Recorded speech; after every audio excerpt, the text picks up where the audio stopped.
the last topic of the chapter, some properties of definite integration. पहले properties लिख लेते हैं, उसको समझ लेते हैं, फिर समझते जाएंगे। ये properties की हेल्प से हम डेफिनेट इंटीग्रेशन को बिना इंटीग्रेट करे सॉल्व कर सकते हैं, और अगर इंटीग्रेट करना पड़ेगा तो बहुत सिंपल तरीके से हो जाएगा। Properties of definite integration.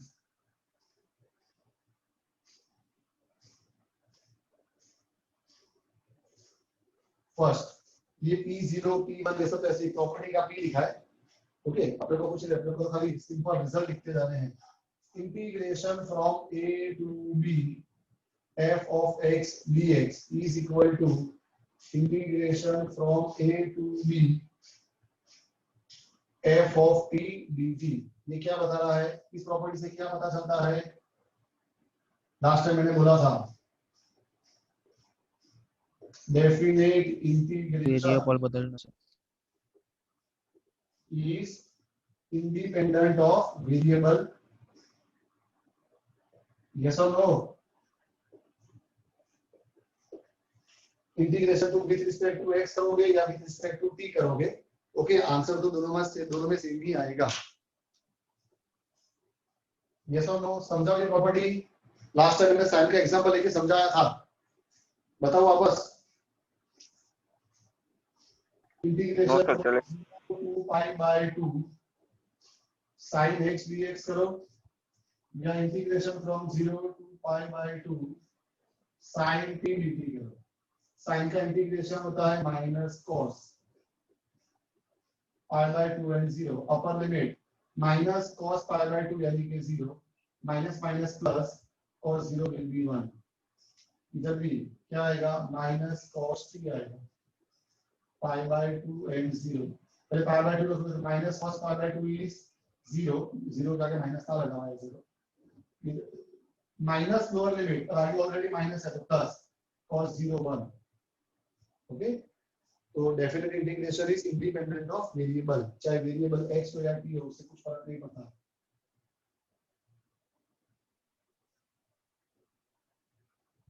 Next, ये भी बहुत इंपॉर्टेंट है, integration from a to b f of x dx is equal to minus integration from b to a f of x dx। अगर हम लिमिट को उल्टा कर दे, a to b को b to a कर दे, integration from a to b की जगह b to a कर दे, तो साइन चेंज हो जाएगी, माइनस हो जाएगा। Okay, third, integration from a to b f of x dx is equal to integration from a to c plus integration from c to b f of x dx where c lies between a and b।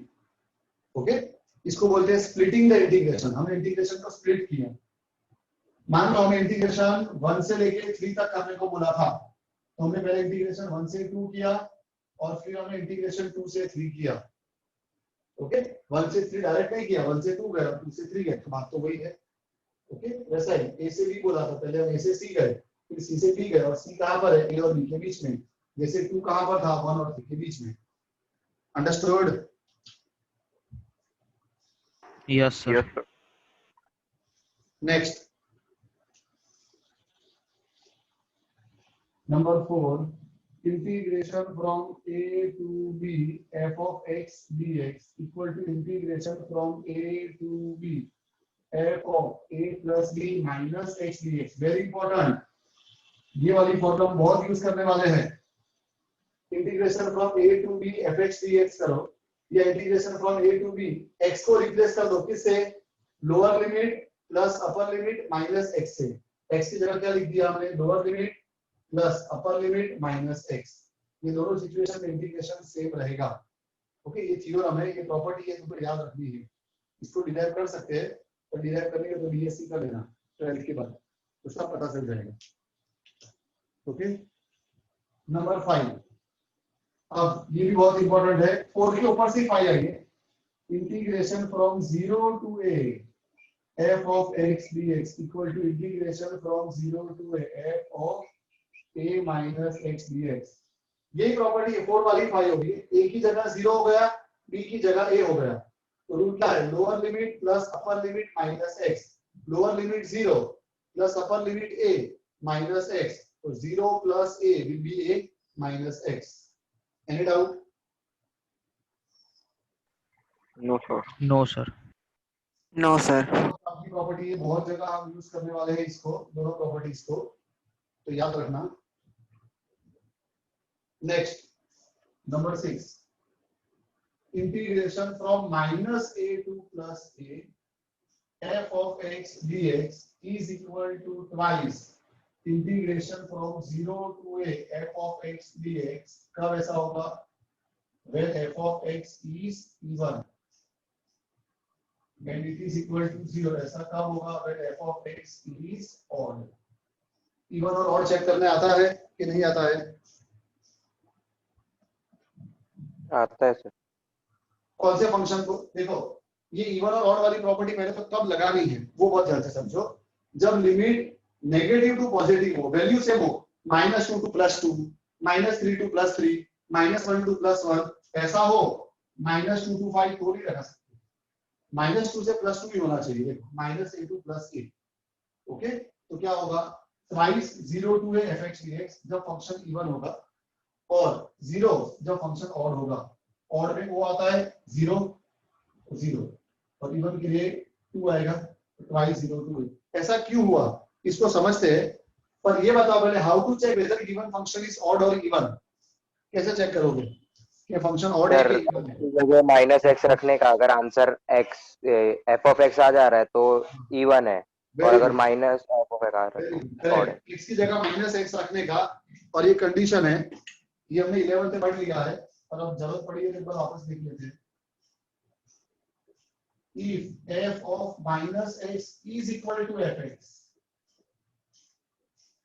then fx is even। x की जगह -x रख के solve करने का, अगर answer fx ही आ गया, original function वापस आ गया, तो इवन है। And if f of -x equal to -fx, x की जगह -x रखने पे ओरिजिनल फंक्शन का ऑपोजिट आ गया, -fx आ गया, then fx is odd।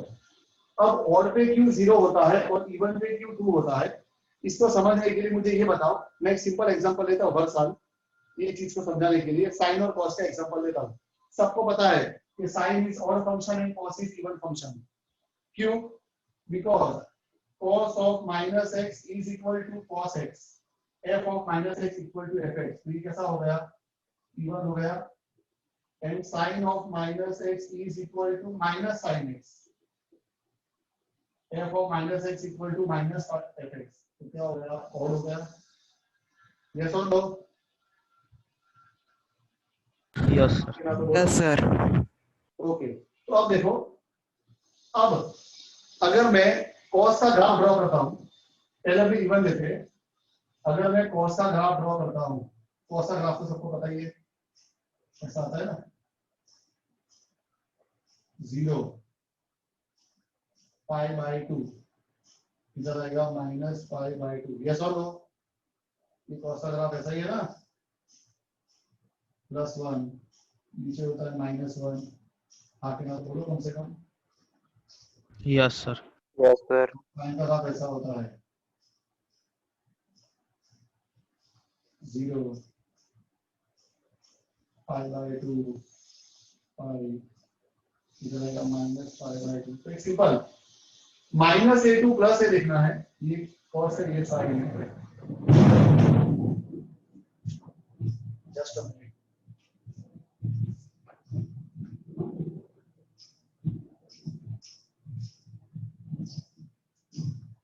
धड़ाका वो ऊपर।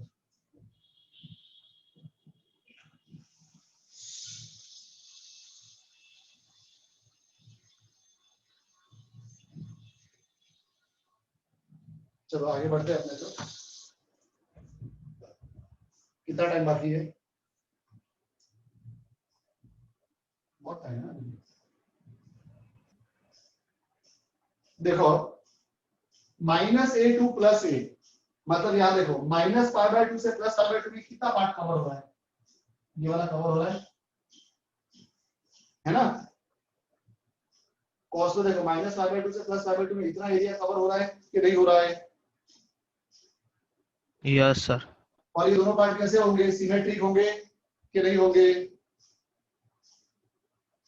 Yes sir, symmetric. ओके, तो यस सर। हम अगर ये पूरा एरिया ढूंढने की जगह खाली 0 से लेके π/2 का एरिया ढूंढे, इतना एरिया ढूंढे और मल्टीप्लाई बाय 2 कर दे तो पूरा ही आ जाएगा ना। Yes sir. मिल गया ना। ये -a है, ये प्लस है, तो -a से +a ढूंढने की जगह हम 0 से a ढूंढे और मल्टीप्लाई बाय 2 कर दे। 0 से a ढूंढे मल्टीप्लाई बाय 2 कर दे। ओके, ऐसा कब होगा cos के लिए, क्यों, क्योंकि cos इवन फंक्शन है। लेकिन साइन को देखो, -π/2 मतलब -a, +π/2 मतलब +a, इसमें ये वाला पार्ट आ रहा है और उतना ये वाला पार्ट आ रहा है, दोनों सिमेट्रिक ही होंगे। एक एरिया नेगेटिव Yes, sir. है, पॉजिटिव आ रहा है, जितना पॉजिटिव है उतना ही नेगेटिव है, तो क्या आएगा 0। 0. ओके। इसके लिए याद रखना आज के बाद इवन फंक्शन में -a टू +a हो तो 0 to a करके डबल कर देने का, तो वही आ जाएगा। और अगर फंक्शन ऑड है तो जितना ऊपर होगा एरिया उतना ही नीचे होगा, दोनों एरिया एक दूसरे को अपोज करेंगे, तो net area will be 0। Okay, अब तुम बोलोगे सर इसमें एरिया कहां से ले आए, तो यही तो अपना एप्लीकेशन है। इसके बाद वाला चैप्टर इंटीग्रेशन का सिर्फ और सिर्फ एक सबसे इंपॉर्टेंट यूज है to find out area of any irregular shape और एनी कर्व। कर्व का एरिया कैसे ढूंढेंगे, आज तक हमने मैथमेटिक्स के अंदर जितने भी एरिया पढ़े हैं वो किसके पढ़े हैं, डेफिनेट शेप्स के पढ़े हैं, रेक्टेंगल, रोम्बस, पैरेललोग्राम, ट्रेपेजियम, वो Regular shape. ऐसे कर्व्स के भी पढ़े। दो कर्व के बीच का एरिया ढूंढना है ये वाला, आज तक हमने नहीं ढूंढा है। और इसके बाद वाला चैप्टर जो आएगा एप्लीकेशन ऑफ इंटीग्रेशन, उसमें इसका एरिया ढूंढेंगे। अगर हमारे पास दोनों कर्व के इक्वेशन है, बस दोनों कर्व के इक्वेशन हमारे पास होने चाहिए तो उसका एरिया ढूंढ लेंगे। दो पैराबोला है, एक पैराबोला ऐसा है और एक पैराबोला ऐसा है, थोड़ा ऐसा भी खराब हो गया, ऐसा है और एक पैराबोला ऐसा है, तो दोनों पैराबोला के बीच का एरिया ढूंढना है, area bounded by two parabola, तो इंटीग्रेशन वहां पे काम आएगा। तो इंटीग्रेशन का सबसे इंपॉर्टेंट यूज है to find area between two curves. Okay, चलो जल्दी से सारी प्रॉपर्टीज का हम स्क्रीनशॉट ले लेते हैं, फिर हम आगे बढ़ते हैं। और भी दो प्रॉपर्टी है, प्रॉपर्टी नंबर 7 और 8, पर वो मैं अभी नहीं लिखवाऊंगा, वो एक या दो पर्टिकुलर सब में ही काम में आते हैं, बाकी कहीं काम में नहीं आते, तो अभी से लिखाऊंगा तो भी भूल ही जाओगे। और ये सब जो प्रॉपर्टीज है वो लगातार बहुत सारे सम्स में यूज करेंगे, और उसमें भी प्रॉपर्टी 4 और 5 तो हर सब में करेंगे लगभग। ओके, बहुत इंपॉर्टेंट प्रॉपर्टी है ये दोनों। चलो पहले इसका स्क्रीनशॉट ले लेते हैं, फिर आगे बढ़ते हैं।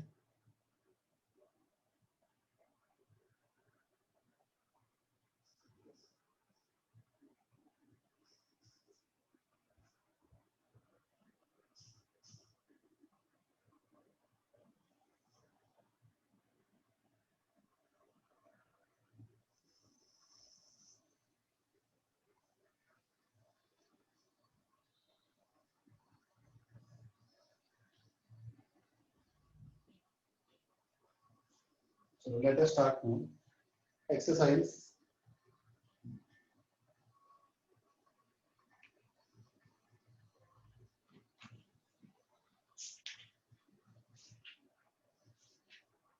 7.11, यहाँ पर प्रॉपर्टीज का यूज करके इंटीग्रेशन करेंगे।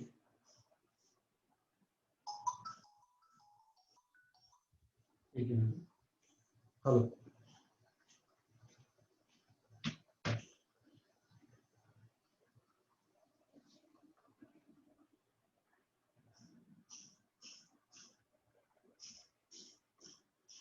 Exercise 7.11, question number 1, integration from 0 to π/2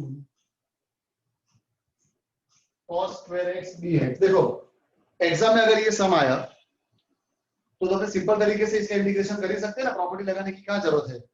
simple कैसे करोगे बताओ, अभी प्रॉपर्टी यूज नहीं करनी है, इसको सिंपल तरीके से कैसे करोगे, बोलो क्या लिखेंगे cos square x की जगह। 1 plus cos 2x/2। Very good, 1 plus cos 2x upon 2. The integration from 0 to pi by 2, 1 upon 2 dx plus 1 upon 2 integration from 0 to pi by 2 cos 2x dx कर दोगे ना फिर तो ओके तो ये method तो है ही अभी कर ही देते जब शुरू की है तो 1 upon 2x plus 1 upon 2 cos 2x का क्या होगा sin 2x और अपॉन में 2 थ्योरम 1 लगा दिया हमने pi by 2 to 0 1 upon 2 common निकाल देते हैं x प्लस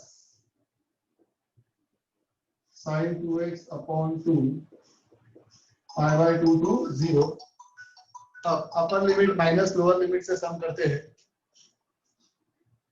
1 by 2 तो है ही अपर लिमिट x की जगह pi by 2 रखते हैं तो pi by 2 प्लस x की जगह pi by 2 रखते ही 2 ऊपर नीचे कट हो जाएगा sin pi बचेगा which will be 0 minus lower limit तो 0 प्लस 0 ही आएगा रुक जाओ थोड़ी देर इसको बंद करना पड़ेगा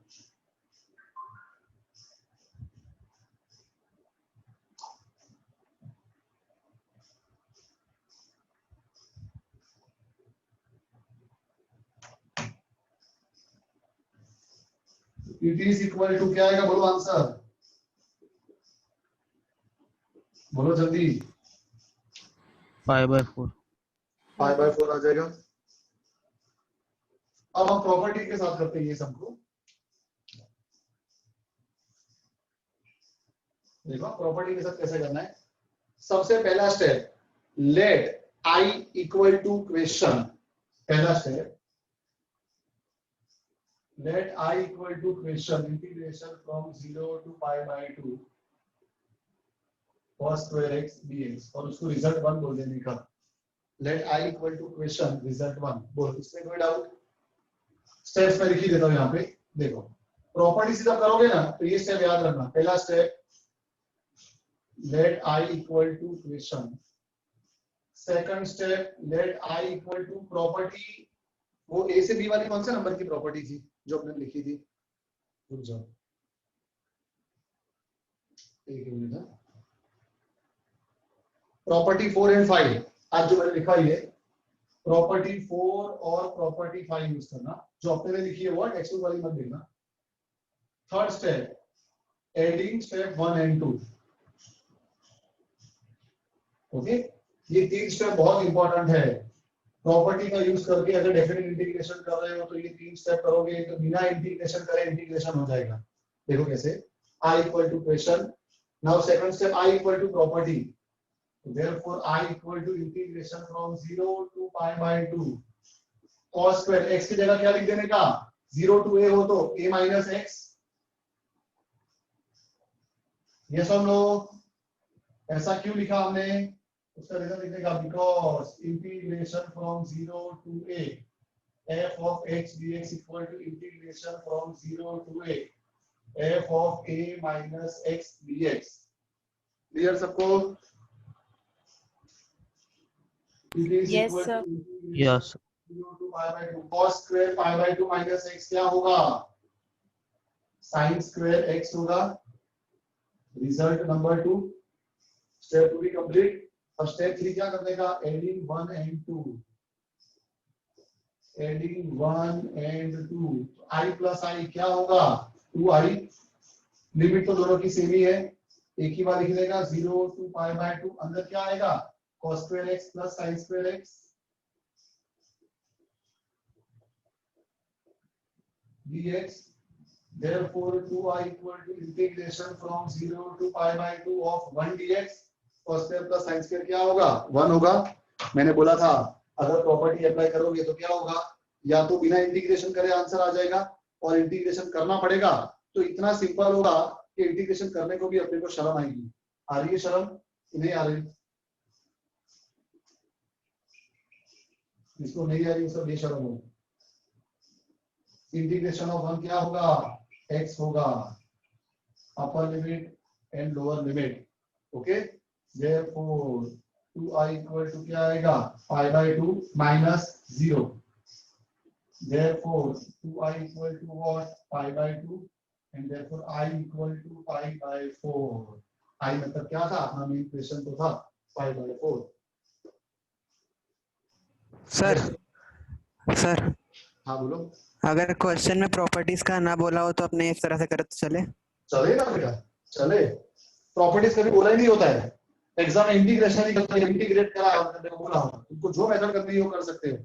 बहुत सारी मेथड से हो सकता है, अभी आपने नहीं देखा, पार्शियल फ्रैक्शन से भी होता है, सेटिंग करके भी होता है, लीनियर अपॉन क्वाड्रेटिक से भी होता है, ऊपर वाला नीचे वाले का डेरिवेटिव है उससे भी होता है, तो थ्योरम से भी होता है, मतलब है ना। तो बहुत सारे ऑप्शंस होते हैं, उस टाइम तुम्हारा जो लॉजिक चले उससे तुम कर सकते हो।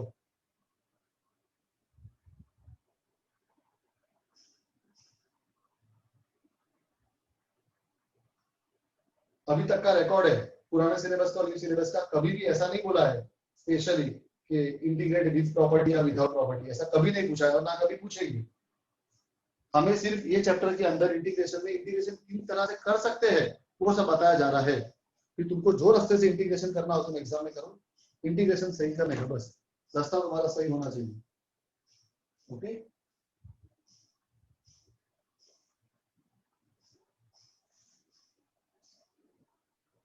कितना टाइम बाकी है ना विदो?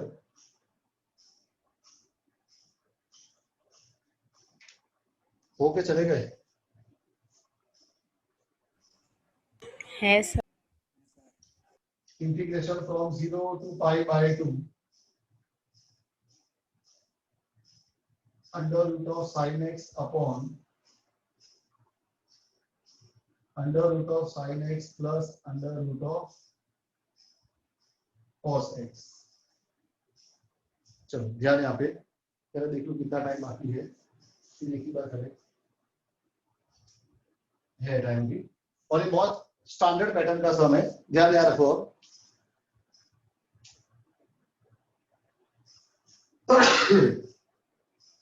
पूरा रूट वाला सम है, ऊपर रूट साइन है, नीचे रूट साइन के साथ रूट कॉस है। आने वाले और एक दो सम भी ऐसे ही होंगे। देखो सम नंबर 3 को देखो टेक्स्ट बुक हो तो, ऊपर साइन है नीचे साइन प्लस कॉस है ना, ऐसा ही है ना, और पावर भी सेम है। सम नंबर 2 में सबका पावर 1/2 है, सम नंबर 3 में सबका पावर 3/2 है। सम नंबर 4 देखो, ऊपर कॉस है नीचे साइन प्लस कॉस है और सबका पावर 5 है। पैटर्न समझ में आया सबको? सम 3, 4, 5 तीनों का यस सर। है ना, ऊपर साइन या कॉस में से कोई भी एक होगा, नीचे दोनों का एडिशन होगा और सबका पावर सेम। तो साई बाबा नहीं, सबका मालिक एक, वैसे यहाँ पे सबका पावर सेम। चलो पहला स्टेप क्या करेंगे, I equal to integration from 0 to pi by 2। I equal to equation मतलब root sine x upon root sine x plus root cos x dx। Second step I equal to theorem, कौन सा theorem लगेगा, 0 to a वाला, under root of sine x की जगह क्या आएगा, pi by 2 minus x, और अपॉन में भी under root of sine x की जगह क्या आएगा, pi by 2 minus x, plus under root of cos x की जगह क्या आएगा, pi by 2 minus x dx। Any doubt? No sir. Yes और नो? ओके चले गए? No sir. कितना टाइम बाकी है, लेस देन 1 मिनट हो तो बोलना है मुझे। Sine pi by 2 minus x क्या होगा, उतना ही बाकी होगा सर शायद। हाँ तो सवाल था रूट कॉस एक्स, ये पता चल रहा है सबको। रिजल्ट नंबर 2, बोलो एनी डाउट? No sir. चलो अब आगे का काम ब्रेक के बाद करते हैं, जल्दी से वापस ज्वाइन हो जाओ सब लोग। करते आगे, 2 स्टेप हो गया, थर्ड स्टेप क्या होगा बोलो, एडिंग 1 and 2।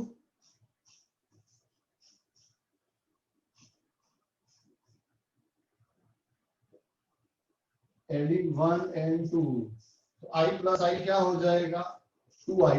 दोनों रिजल्ट की लिमिट तो सेम है, तो लिमिट तो एक ही बार लिखेंगे, 0 से पाई बाय 2 दोनों का डिनोमिनेटर भी सेम है, root sine plus cos, root cos plus sine, तो वो भी एक ही बार लिखेंगे, root sine x plus root cos x,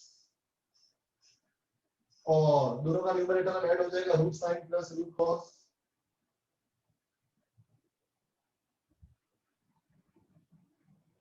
any doubt? No, sir.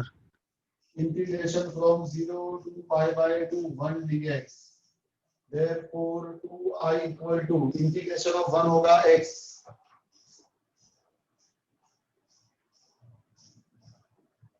therefore I equal to क्या हो जाएगा pi by 4, answer. Any doubt? अब तुम अगर सम नंबर 1 को देखो और 2 को देखो तो दोनों सम के आंसर में खासियत है। क्या आंसर है कि उसका आंसर आ रहा है a अपॉन 2। a अपॉन 2 मतलब a अपॉन 2 का मतलब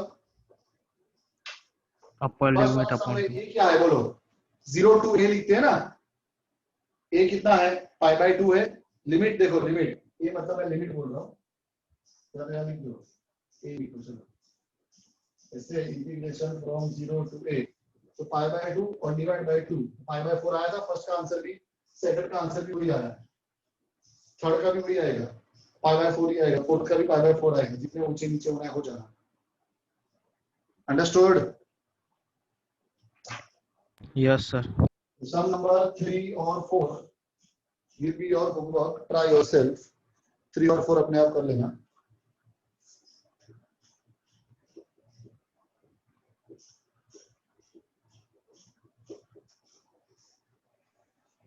चलो अब चलते हैं हम सम नंबर 5 पे।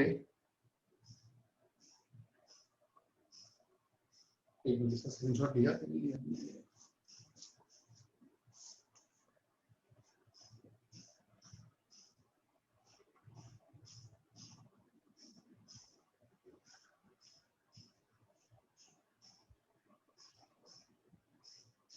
स्क्रीनशॉट ले लेते हैं।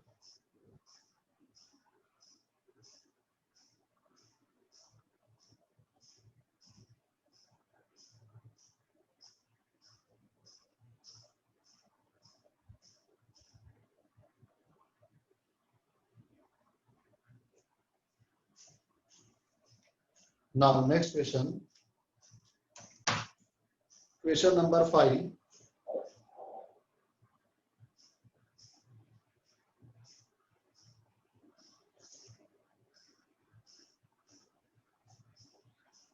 अब देखो यहाँ पे क्वेश्चन नंबर 5 में क्या है, integration from -5 to 5 mod of x plus 2 dx।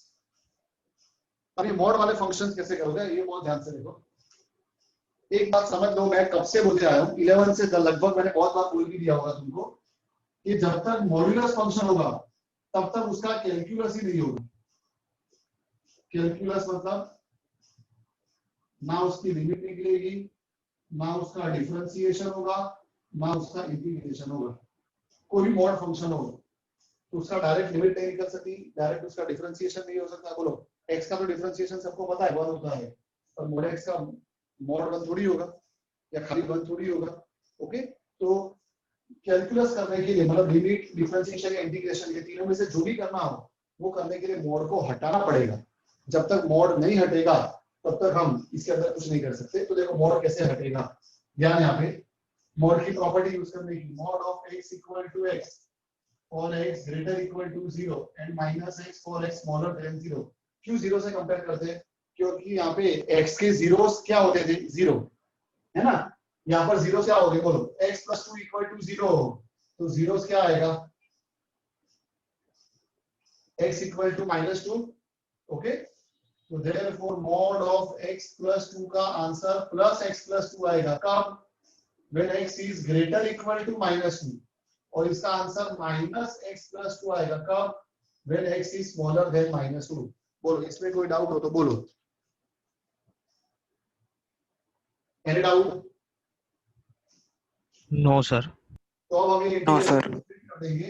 So therefore integration from -5 to +5 mod of x plus 2 dx.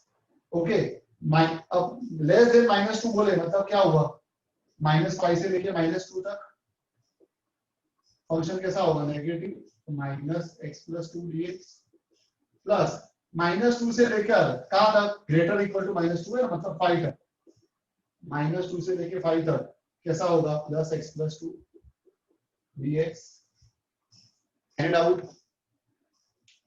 No, sir. Greater equal to -2 तो ये रहा ना, -2 से लेके 5 तक x plus 2 होगा, लेस देन -2 से छोटा मतलब -5 से लेके -2 तक -x plus 2, बोलो हाँ कि ना, बोलो जल्दी। Yes, sir. और अपन कौन सी प्रॉपर्टी यूज करी हमने, लिखना पड़ेगा, हमको मार्क्स जाएगा।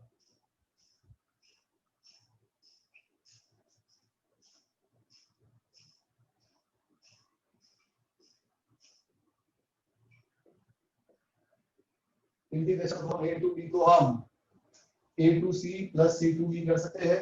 ओके, बस अब तो इजी है। माइनस कर दो, x का होगा x स्क्वायर बाय 2 प्लस 2 का होगा 2x -2 एंड -5 प्लस x का होगा x स्क्वायर बाय 2, 2 का होगा 2x 5 एंड -2। चलो अपर लिमिट -2 रखो, -2 का square 4, 4 upon 2 is 2, 2 into -2 is -4, minus lower limit x की जगह -5 रखो, -5 का square 25 upon 2। Okay,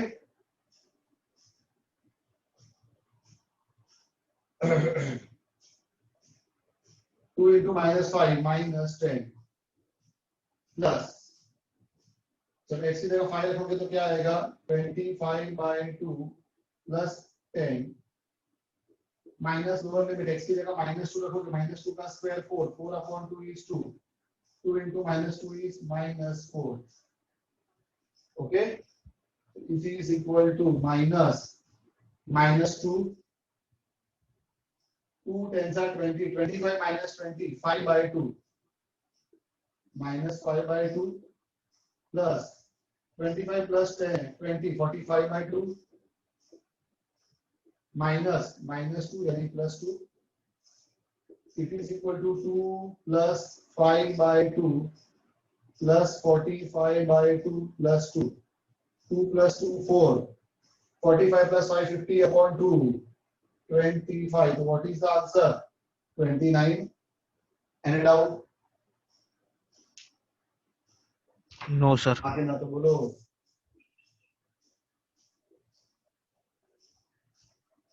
yes or no। No, sir.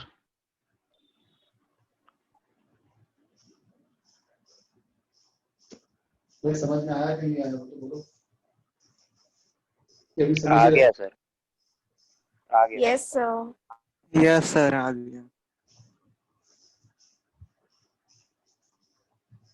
चलो बाय।